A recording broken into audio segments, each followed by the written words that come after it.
we'll start with Cindy. So Cindy, why do you feel qualified to serve as mayor of San Jose?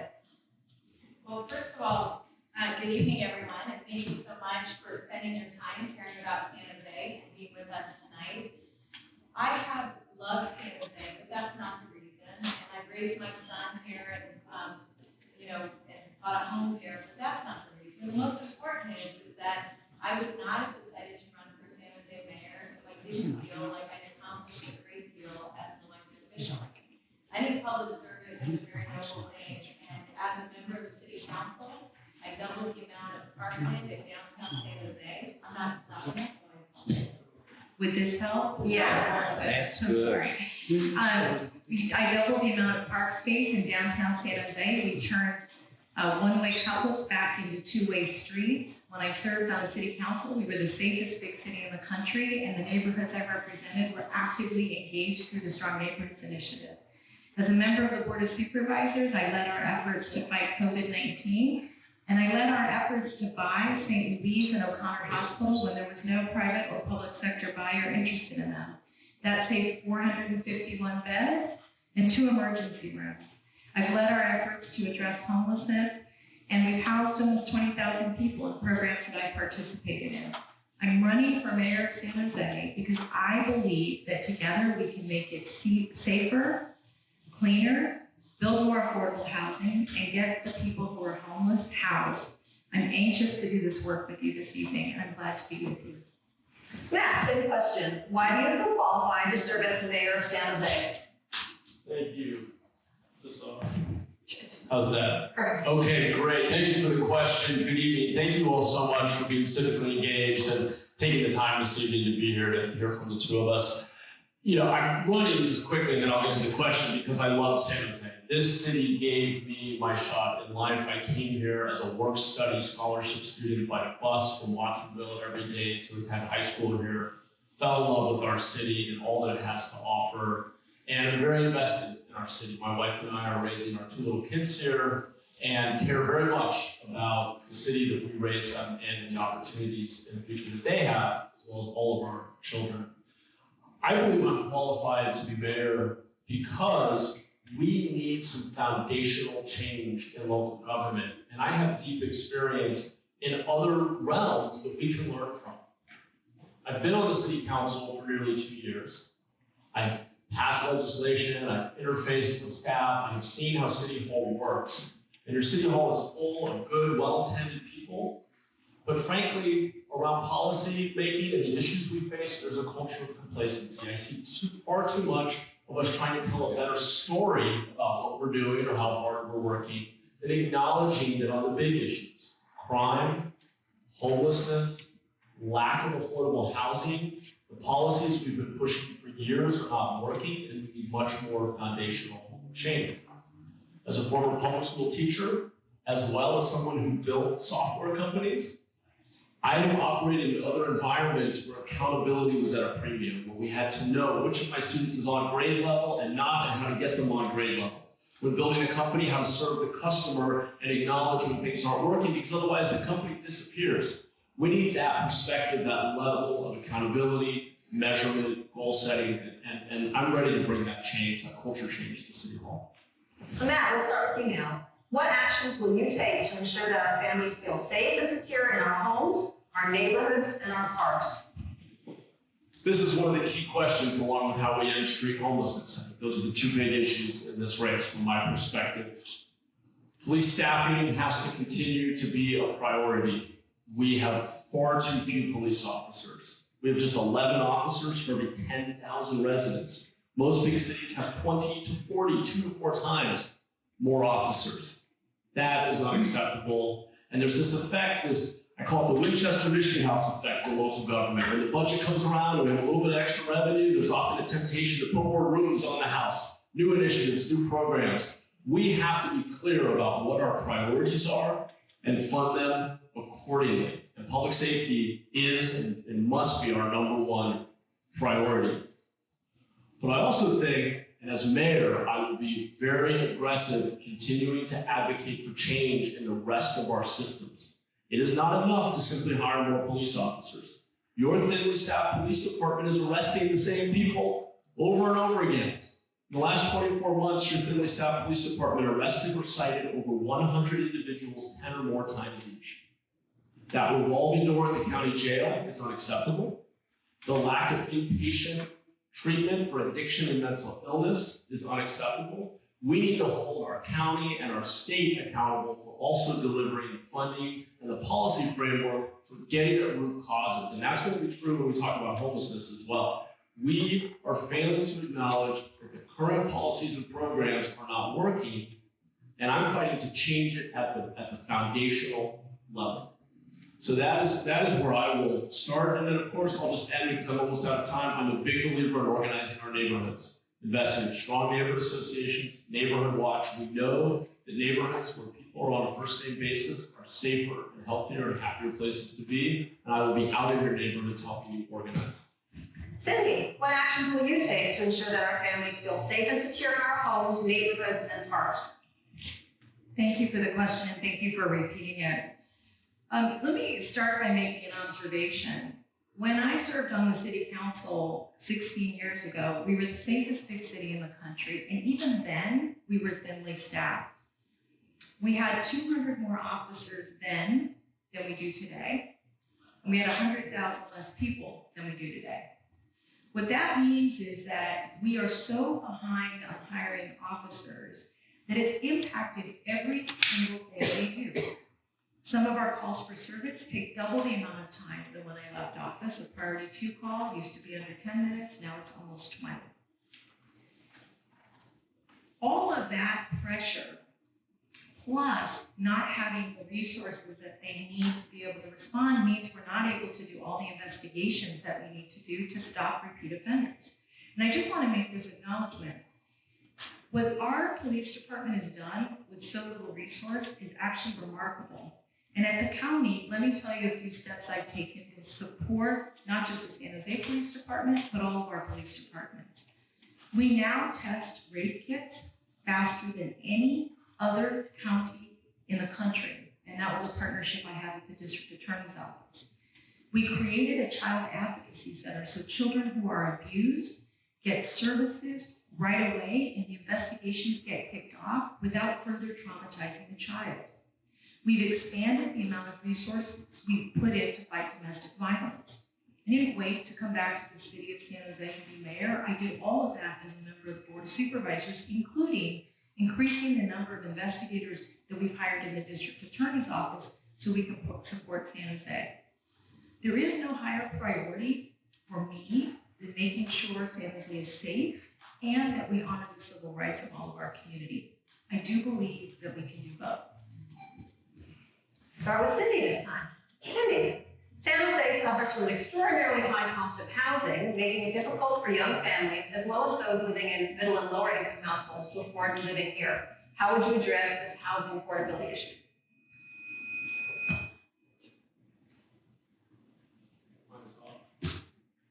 Thank you. So to address affordable housing, it is a really important issue. And I just want to tell you that some of the actions we've taken are really those that are more, I think they're important, but it's really not enough. So let me start by saying that the purview of cities is really to make sure that housing gets permitted. The city of San Jose has made a number of rule changes that make it more difficult to permit housing, and those rule changes need to be, changes in the rules need to be made so that we can increase the amount of housing that's available. Because the first most important thing is making sure there's more housing that's available. Second, we need to use all of our public assets and resources to address this. Let me give you one example of something that I led the county to do. I serve on the Valley Transportation Authority Board. VTA had 200 acres of property that they were looking at selling. Instead of selling that, we're now using it to develop it for housing and for jobs near transit. Of that the 200 acres, a third of all the housing that's built on those properties needs to be affordable. Everything from moderate to below market rate to low income and very low income housing. The most important way we can address this is making rule changes, making strategic investments, and doing everything much quicker than we're doing today. One other point, we all, collectively, most of us voted for Measure A. That's a housing bond that allows us to build housing at all affordability levels, but with an emphasis on very low and extremely low income housing. It is critical that that project continue to move forward. But let me tell you the good news. We made a commitment to build or rehabilitate 4,800 units. We're going to exceed that goal, and we're going to do it faster than we intended. The reason it's so important is I wanted to demonstrate to all of you that we could use our Commonwealth to move the dial on affordable housing. Matt, San Jose suffers from an extraordinarily high cost of housing, making it difficult for young families as well as those living in middle and lower income households to afford living here. How would you address this housing affordability issue? Thank you for the question. I talked about the need for fundamental, foundational change. This is another one of those issues where nibbling around the edges is not going to get us there. We have had years of underproducing housing as we have allowed for massive growth in jobs. We have regionally added 6 jobs for every 1 home we've built. We're behind by hundreds of thousands of units. We cannot just tax and spend our way out of this. Publicly subsidized or affordable housing, yes, we have a responsibility for providing it for those who are most needy, but at a cost that is coming in at over $800,000 a door, we can't tax ourselves enough to solve affordable housing that way. We have to acknowledge that we, through well-intended policies over many, many years, broke the housing production market. Every single policy we implemented, every fee, every tax, they were all well-intended, but they all cumulatively had the effect of leading us year over year to building less and less housing. Now, I don't support the idea of just putting fourplexes everywhere. I oppose that proposal. But we need to build up where it makes sense in places like downtown. Our downtown is sparsely populated. We have just 15,000 dwelling units downtown. We could have 50,000, and your downtown would be safer and cleaner. Transit would work better. You'd have more ground floor retail. And when I talk to home builders and investors who want to make money, they're in the business of building housing, they all tell me, person after person, I'm worried about investing in San Jose. It's too slow. It's too expensive. Downtown isn't safe and clean enough. I think I'll go invest in Gilroy or the Central Valley or Texas. We have broken the housing production market, and sooner that we acknowledge that there is a fundamental problem and we are not building housing to keep pace with jobs and housing growth, we're not going to solve it. Matt, we'll start with you this time. Oh yeah, if people in the audience have any questions, Janet's walking around with a card. Please give her a card and we'll leave like a few minutes for audience questions at the end. Matt, San Jose's population recently fell below 1 million people. Why do you think that is, and what are your plans for reversing that decline? Yeah, thank you for the question. One of the big things that is driving families out of our community is the high cost of living. We just touched on housing. I have met with principals and superintendents in our community who tell me year over year, student enrollment is declining, families are leaving. I ask where they're going. Many of them are going out of state, to places that still build housing, where it's not as expensive to live. I think that is the root cause. Certainly other things are expensive. Your city government is limited in what it can do about inflation. But we can certainly not make the problem worse by coming to you every 2 years asking for another tax increase, another bond. We can improve our accountability for delivering results with the dollars we currently have. I talked about removing barriers and permitting and fees and process that makes it not pencil out to build housing. I also think that around getting more for your tax dollars to ensure that we're not constantly raising taxes as the solution or the answer to every problem we have. We need to be held accountable for setting goals, pointing to which of our policies and programs are meant to deliver the outcome that we all want: more housing, lower crime, fewer people living on the streets, better road pavement conditions. And we need to be accountable for measuring the performance of the dollars we're spending. And I would argue that to truly be accountable for doing more with less, which is what we're going to have to do if we're not going to have such a high-cost area that continues to displace families and working people, we need to have some skin in the game. If we can't move the needle with the dollars we already have, we shouldn't get a pay raise. Because the reality is it's always easier for us in office to say, if We just have another tax or another bond, and we'll fix it. And you've steadily seen your tax rate and your cost of living go up, but I don't think we've gotten the results because there is a lack of measurement and accountability in government today. Cindy, San Jose's population recently fell below 1 million. Why do you think that is, and what are your plans for reversing that trend? San Jose has gotten very expensive and housing is incredibly limiting. And one of the things that we've seen is families, and many of us know this, we have families that are leaving who just cannot afford to be here anymore. And let me tell you what I think my big fear is about that. And I actually had somebody at a house party say, well, why do we care so much about whether or not we have low-income people still living here? I just want to remind everybody who our low-income people are.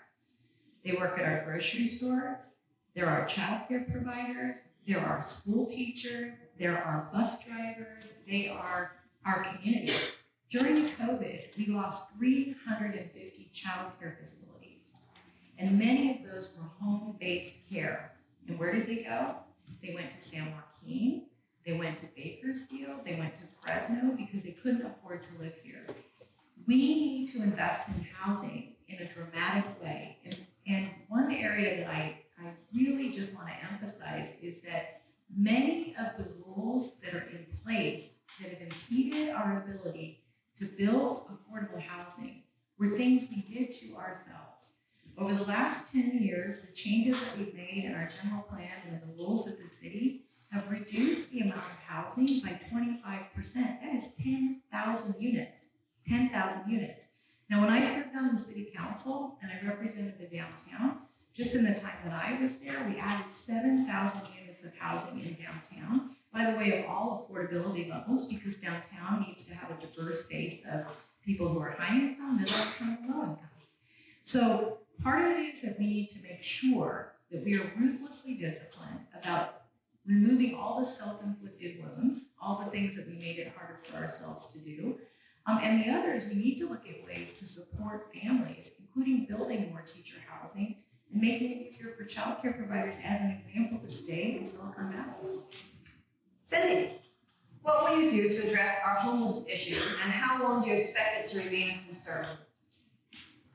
So this is probably one of the most important questions, and having 2 minutes to solve homelessness is not easy, but I'm going to do my best to explain my vision around how we address this. There are 4 things that we need to do. We need to keep building housing on all affordability levels. And by the way, with Measure A, we're meeting the goals that we told the voters we would meet. And for every dollar we're spending, we have $4.50 being invested in our affordable housing. But first, we need to house people, and we've housed almost 20,000 people, most of that not in new units, but in available housing that we have using public land and shared housing.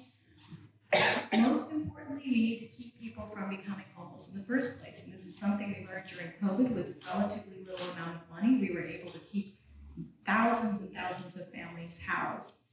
We need to rapidly rehouse people when they become homeless so they don't further decompensate on the street and cost us more money and become more difficult to house.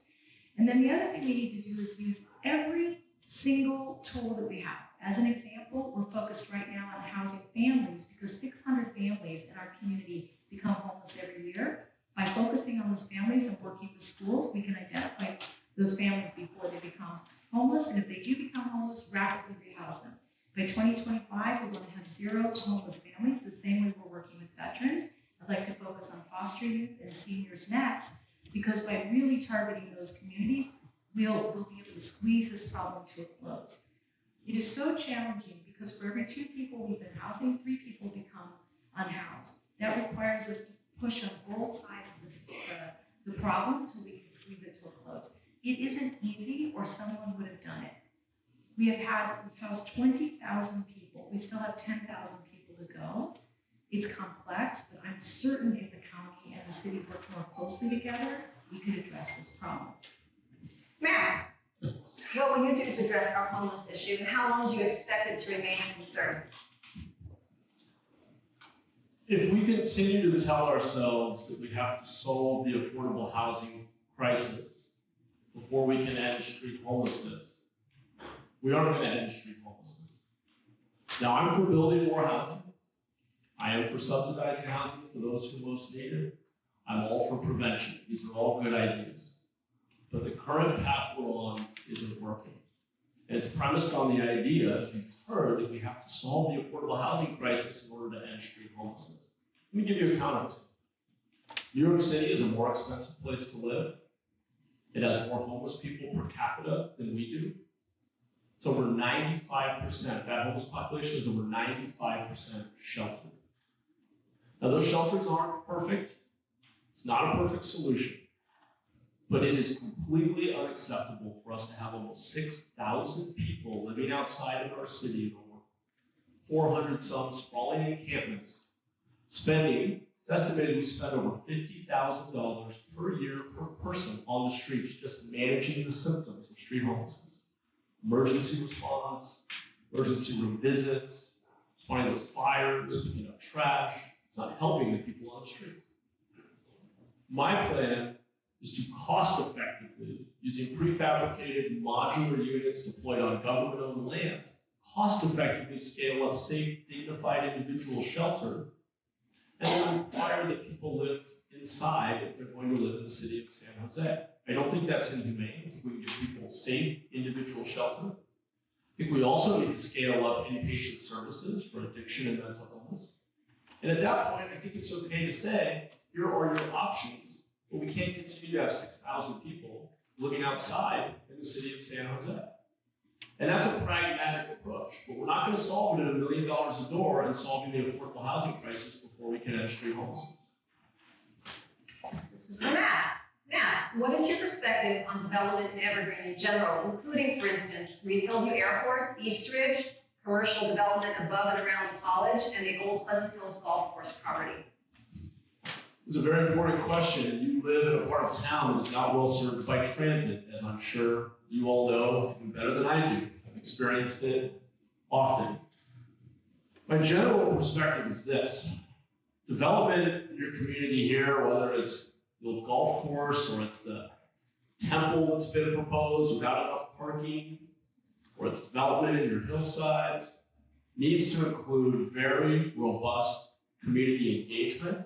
I talked about building up where it makes sense. It does not make sense to build up in an area that's not well served by transit. The density of whatever is added here needs to be comparable to what you have today, because you can't add tens of thousands of people out here with the infrastructure we have today. We should be adding tens of thousands of people in downtown, North San Jose, West San Jose, near our transit corridors, and gradually densifying over time as we invest in transit infrastructure and we see people actually moving out of their cars into other modes, like buses and light rail and all the other mobility solutions that are on the horizon. So I think we need smart growth. It needs to be mixed use. If that golf course is going to be developed, you need to all have a say in what goes there. Parkland, retail, other amenities, not just a bunch of housing so the developer can get rich quickly. Frankly, I'm concerned that my opponent has a large contribution from a PAC that comes from the Ponderosa Homes Group that already tried to develop your foothills here. And so I'm concerned about whether or not your voice is going to be heard as housing is built in our city. And I think we've seen enough of sprawling out into our hillsides and our open space that's made our traffic and our air quality worse. It's not the answer for future development. It needs to be smart growth, building up near transit.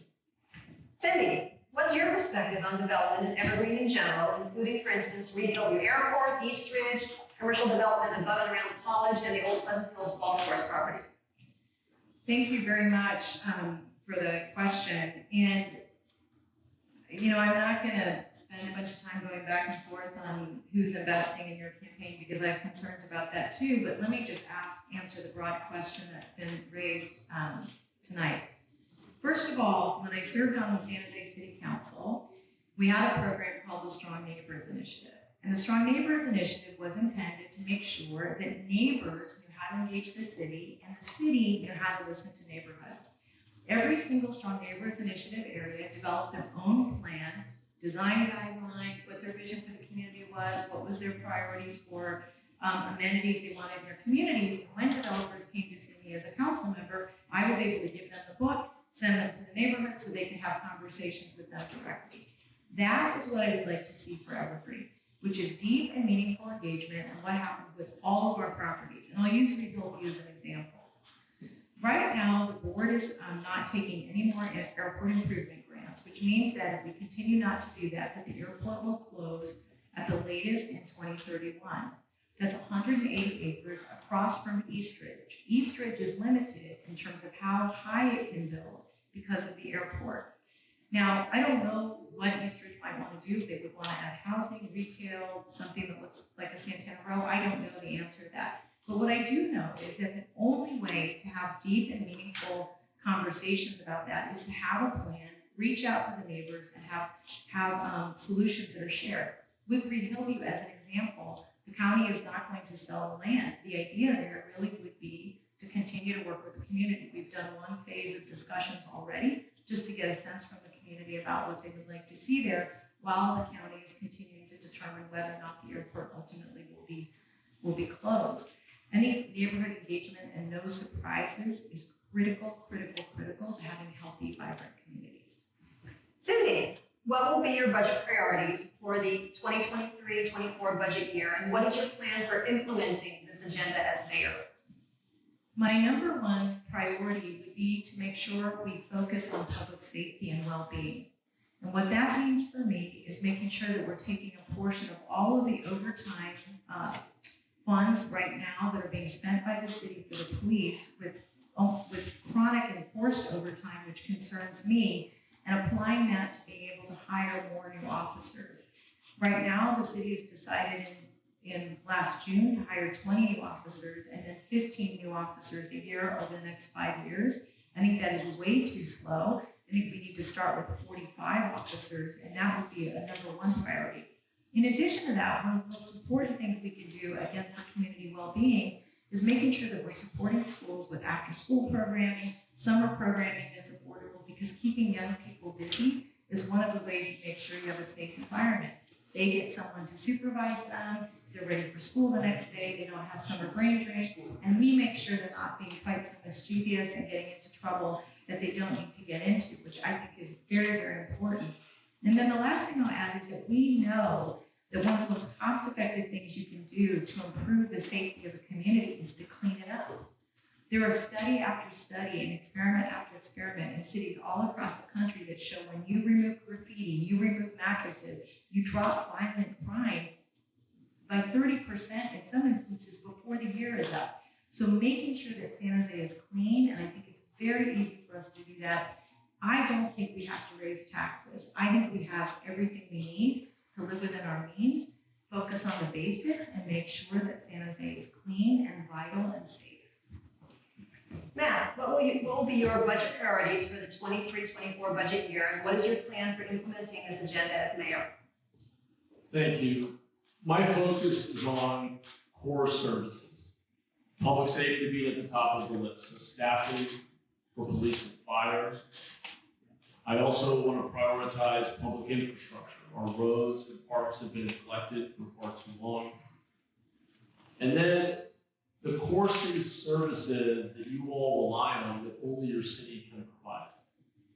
From code enforcement to planning and permitting and inspections to the programming in our libraries and community centers. So core services. I talked about there's this Winchester Mystery House effect every year with the budget. We always want to tack new things on. I want to see us actually do fewer things and do them well.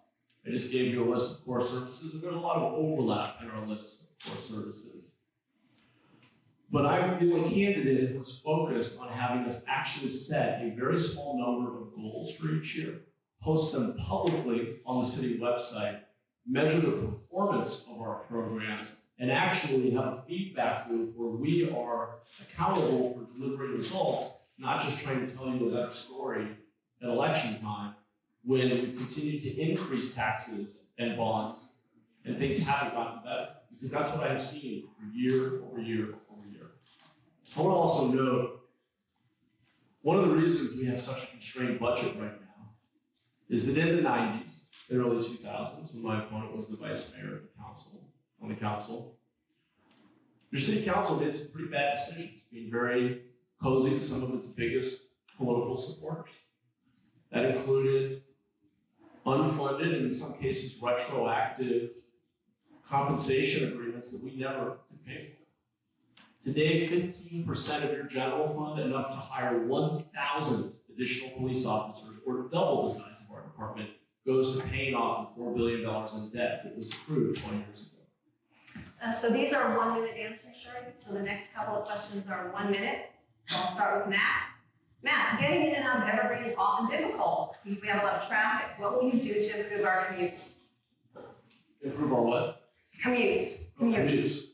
So we talked about the biggest thing, that is land use. We need a smart growth approach. We cannot add fourplexes all over. We cannot build out low density up in the hillsides. Every person we add that way will be another car on the roads. So we need to not make the problem worse to start. We need to embrace innovation in the transit space. We are spending a tremendous amount of money on systems like light rail. We are subsidizing light rail at $22 per passenger trip. We could just about put someone in an Uber reaching those rides. There's a lot of innovation happening in the mobility space. Electric, autonomous vehicles. We need to embrace that innovation and use the public right-of-way to enable it, to facilitate it. We're the capital of Silicon Valley. Let's stop spending hundreds of millions of dollars a year on systems that aren't serving much of the public and innovate and not make the problem worse by building more low-density housing out in our foothills. Cindy, getting in and out of Evergreen is often difficult due to traffic. What will you do to improve our commutes? So first of all, I actually do think we need to finish East Ridge Light Rail. And the reason that's so important is that will connect up to BART, and it will make it easier for people to be able to access public transit. Let me also remind you that the investment that we're making there is not just for the type of vehicle, light rail vehicle, it's for the right-of-way. That right-of-way is going to be really important because it will be connected to whatever the long-term new technology is that's used along those tracks.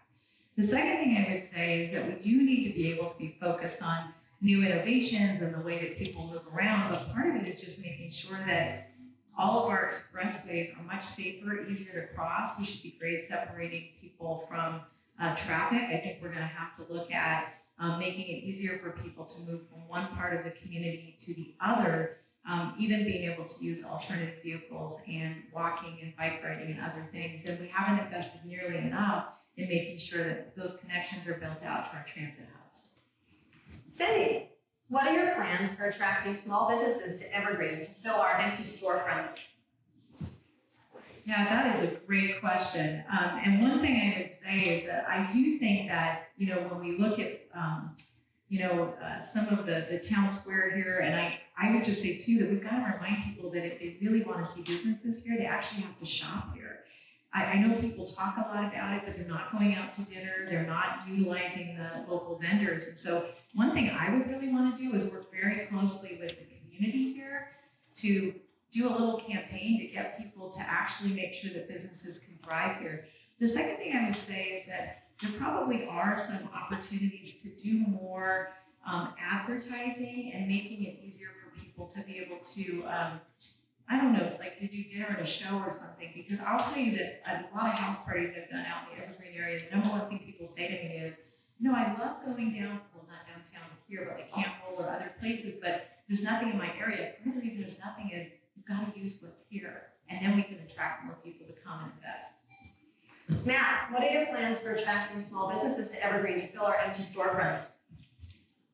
I'm proud to have been endorsed by dozens and dozens of small business owners and restaurateurs, and in my conversations with them, I hear very clearly over and over again some of the things we've touched on tonight. They want us to get back to basics as a city and provide commercial districts that are safer, that are cleaner, that have fewer people living outside, and a permitting and inspection process that is fast, reliable, consistent, and doesn't require months of back and forth with city staff just to get a simple permit to do a tenant improvement so a new business can move in. And so really, I'm a believer in entrepreneurship and the market will, if you create the conditions, do amazing things. But we haven't created those conditions. Our commercial districts are not safe and clean enough, and our permitting process is such a nightmare that most people don't want. And that's in San Jose right now. So we need to get our house in order at City Hall if we're going to be a business-friendly city.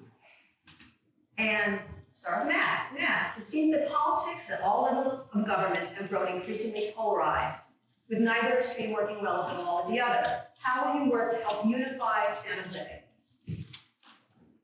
Great question, and I agree with that. I actually built a nonpartisan platform for civic engagement to help people openly discuss and debate issues, form their own opinions, and be civically engaged. Despite being attacked for this in this race, I'm really proud of the fact that we've built a coalition that combines Democrats, Independents, and Republicans. We're the same party, but I believe if you look at our website, our supporters, our house party hosts, the folks out there who are supporting my campaign, I think what you see is a real reflection of the diversity of our city, including its ideological diversity. I'm about bringing people together to make local government work for the community, to be more responsive to the community, and address the issues that we actually have the purview and the funding and the expertise to have an impact on. I'm not interested in using big national issues to win votes. I want to get us back to core services and be accountable for delivering a safer, cleaner, healthier city for all of our residents. And Cindy, it seems that politics at all levels of government have grown increasingly polarized, with neither extreme working well, if at all, with the other. How will you work to unify San Jose? So in this race, I have been endorsed by every member of the San Jose City Council except Matt and Sam.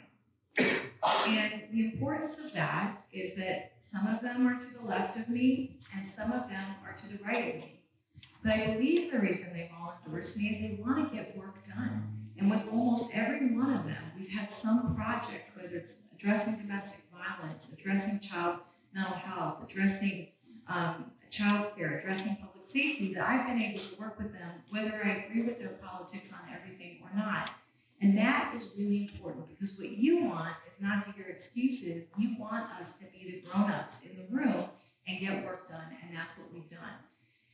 I have support from business, labor, nonprofits, neighborhood groups, and the reason, and the environmental community, and the reason, again, that I'm so proud of that is I have a electoral coalition that will look like a governing coalition, which is everybody around the table getting work done.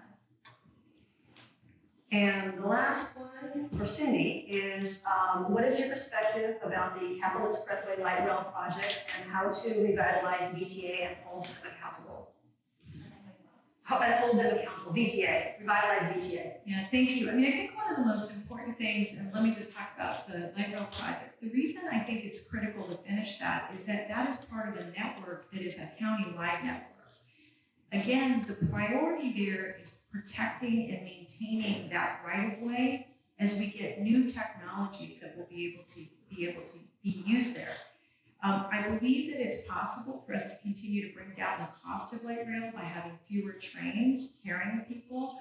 I also think that we're going to see a dramatic increase in ridership when we start to see more people using BART and when we start to connect light rail to BART in a more effective way. And there's a technical reason that that's a challenge right now, but our staff between BART and BART and VTA are looking to remedy that. I think one of the best ways to hold VTA or any of us accountable is based on how you vote. I mean, do you think we're doing a good job? And if we're not, are we being honest about it? And I would say there's one area that Matt and I really agree on. I don't think we should tell you stories. I think we should tell you the truth so we can get your advice on how to do better. And Matt, what is your perspective on the Capital Expressway Light Rail project, and what would you recommend to revitalize VTA and hold them accountable? Thank you. We're far enough down the road and have enough community support and spent enough money that I support moving forward. But as I mentioned before, I am very skeptical of the horse we are betting on here. We are pouring more and more money into a light rail system that has not seen increases in ridership. We know from experience and from research that unless a system can run quickly and safely with frequencies of every 20 minutes or less, people won't take it. We're spending $22 per passenger trip on light rail. So yes, this project is so far down the road, we've spent so much money, and from an equity perspective, East Side deserves it. But I'm very skeptical that this is the right long-term strategy. If we want to talk about how to hold VTA accountable, just like City Hall, it's defining success metrics, measuring performance, and letting the data tell us what we're doing is delivering the outcome we want. We live in a place that invented performance management, but we're not using it in local government to hold ourselves accountable. And now we're going to do our two-minute closing statements, and we'll start with Matt. Thank you. I really appreciate you all being here. These were great questions. I appreciate the conversation. I'm running because I believe we need fundamental change. That's why I ran for city council. I've been a business owner, a small startup, couple small startups. I've been a public school teacher in our community. My wife and I are raising our kids here, and I'm frankly worried. I talk to neighbors all the time who tell me they're thinking about moving away. They've lost faith in their city government. They don't feel civic pride in San Jose. That really concerns me. I think we need to go to the heart of what's not working, which is that despite being one of the highest taxed places in the country, I say this as a Democrat, one of the most regulated places in the country, we aren't delivering results. And I think we need to step back and say many of the policies we've been pushing and adding, layers we've been adding year over year, simply aren't giving us the results we need on building more housing for our kids and grandkids, on making our community safer, on addressing addiction and mental illness, on reducing homelessness. There are plenty of other examples and models in other parts of the country and other parts of the world that we need to learn from. I'm running to bring that level of accountability to city government. And I think that starts with setting goals around a few key community outcomes, measuring our performance, and having some feedback loop, which to me is just tying our pay raises every year as elected officials to whether or not we move the needle on the goals we set. You should be able to judge us by going to the website and seeing how we're performing and delivering results, not based on who endorsed us, how many mailers you get from us, how nice our glossy ads are, who threw out the first pitch in the Little League game. Those things are all nice, but it's not why we're in public service. So that's why I'm running. I know we can do better, but it's going to take changing the way we operate in local government to deliver better results. And thanks for having us. And Cindy, your closing statement? Yeah, so I too want to say thank you all very much for spending time tonight. I think this is such an important decision for the future of the city, and I'm excited, frankly, to be in this campaign. 4 things I most want to get done. I want San Jose to be the safest big city in America again, like when I was on the council. I want it to be a clean city. It was so much cleaner when I served on the city council. I want us to build affordable housing and not make it difficult to do. They added so many rules since I've been gone, it's impossible to get anything done. I want to make sure that the county and the city stop pointing at each other and instead point to themselves to be able to fully address homelessness. And when I tell you that we can do all of these things, it is based on my experience with getting things done. I talked about that when we started, whether that's buying hospitals, making prudent investments with our tax dollars, whether that was fighting COVID, whether that was getting people counted during the census so we could continue to get federal and state dollars, even when it was the middle of COVID and heat waves and power shutoffs and wildfires. I have the experience to lead San Jose into the future. And I have the ability to work with people all over the political spectrum to make that happen. I want to just tell you one quick story, and this is a measurement that matters to me. When I got on the Board of Supervisors, one of the challenges we had is that our child abuse and neglect center line was being answered at a 66% rate. 66%.